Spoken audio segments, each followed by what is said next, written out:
ہماری دعا ہے کہ چڑی کا پر بھی نہ ٹوٹنے پائے اور چیمٹی کی ٹانگ بھی نہ ٹوٹنے پائے، کیونکہ زمانہ ایسا ہے کہ ہمارے لوگوں نے اسلام کو بھی بدنام کر رکھا ہے،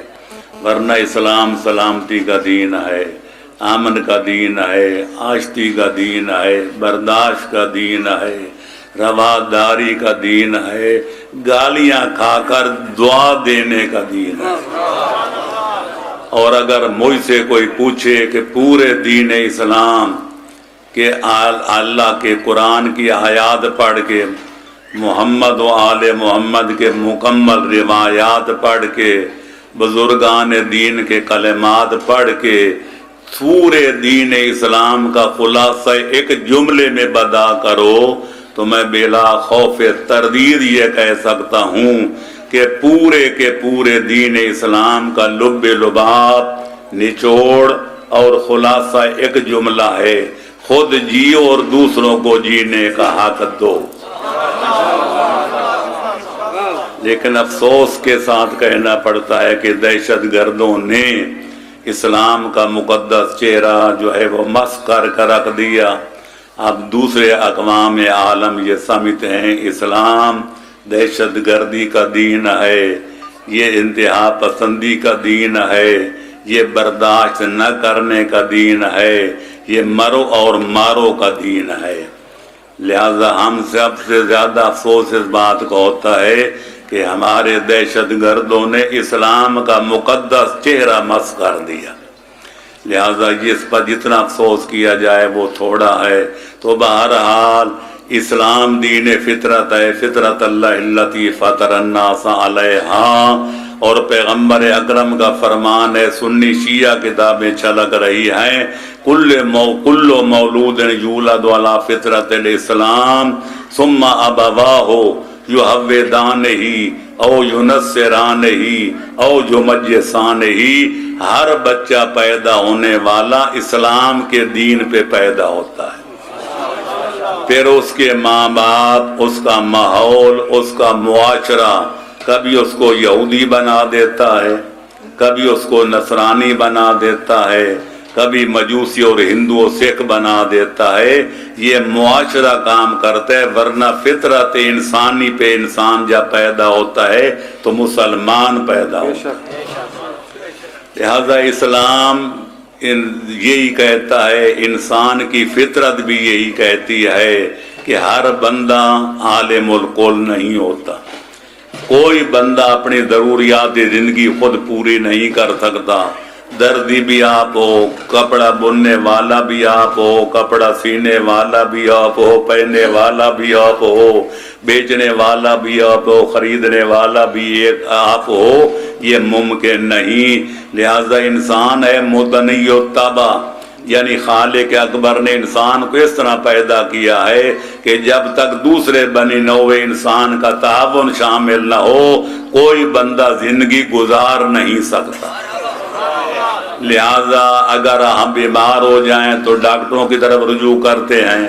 مکان بنانا ہو تو کاریگروں کی طرف رجوع کرتے ہیں، کپڑا سلوانا ہو تو دردیوں کی خدمات حاصل کرتے ہیں، دین کا مسئلہ پوچھنا ہو تو علماء دین کے پاس جاتے ہیں۔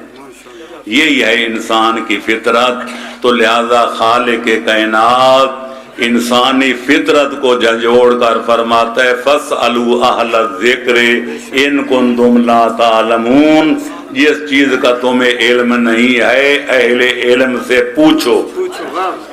العلم مکفول و مفتاح المسئلہ، علم ایک کوٹھے میں بند ہے، اس کو تالا لگا ہوا ہے، اس تالے کی چابی کا نام ہے سوال۔ جب سوال کرو گے تو تالا کھل جائے گا، جب تالا کھل جائے گا جو کچھ مکان کے اندر ہے وہ ظاہر ہو جائے گا۔ لہذا اب رہ گئی یہ بات کہ اہل ذکر کون ہیں، میں بار بار بیان کر چکا ہوں، ہمیشہ مذاکرے میں یہ کہا کرتا ہوں کہ اصل میں اہل ذکر ہیں آل محمد، کہ قرآن مجید اگر پڑھا جائے تو خالق اکبر نے قرآن کے دو نام رکھے ہیں، کہیں قرآن کو ذکر کہا ہے اِنَّا نَحْنُ نَزَّلْنَا الذِّكْرَ وَنَحْنُ لَهُ حافظون، ہم نے ذکر نازل کیا اور ہم اس کے محافظ ہیں۔ اور کہیں پیغمبر اسلام کو ذکر کہا کہ وما، فرماتا ہے کہ قد انزل اللہ الیکم ذکر رسولا، کہ میں نے رسول کو ذکر بنا کر تمہاری طرح بھیجا ہے۔ تو لہذا ذکر سے مراد یا قرآن ہے یا پیغمبر اسلام، جو معنی کیے جائیں اہل ذکر آل محمد بنتے ہیں۔ اللہم صلی علی محمد وآل محمد۔ اگر ذکر سے مراد پیغمبر اکرم کو لیا جائے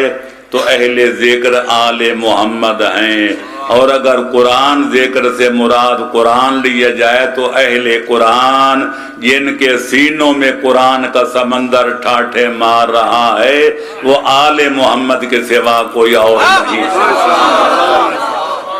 لہذا یہی وجہ ہے کہ آل محمد فرماتے ہیں الحجت من لا یقول لا ادری، حجت خدا وہ ہوتا ہے نبی ہو یا نبی کا وصی، کب کوئی سوال کرے، جس حال میں کرے، جس مکان میں کرے، جس حال میں کرے، جس زمان میں کرے، جس موضوع کے بارے میں کرے، حجت خدا کی پہچان یہی ہے کہ کبھی کسی سائل کے جواب میں یہ نہ کہے مجھے تیرے سوال کا جواب نہیں آتا، بلکہ سائل کا سوال یا علی، جس طرح مولا امیر خود فرمایا کرتے تھے سلونی سلونی قبل ان تفقدونی، ابھی سائل کا سوال ختم نہیں ہونے پاتا تھا کہ مولا علی کا جواب حاضر اور نقد حاضر ہوتا تھا۔ لہذا کوئی عالم جتنا بھی بڑا عالم کیوں نہ ہو وہ آل محمد ہونے کا دعویٰ نہیں کر سکتا، ان کی برابری کا جو بھی دعویٰ کرے گا خالق اکبر کا وعدہ ہے کہ اس کو دین اور دنیا میں ذلیل بھی کرے گا، رسوا بھی کرے گا اور پسپا بھی کرے گا۔ لہذا آپ حضرات کا فرض ہے زمانہ غیبت کبریٰ میں کہ علماء کی طرف رجوع کریں۔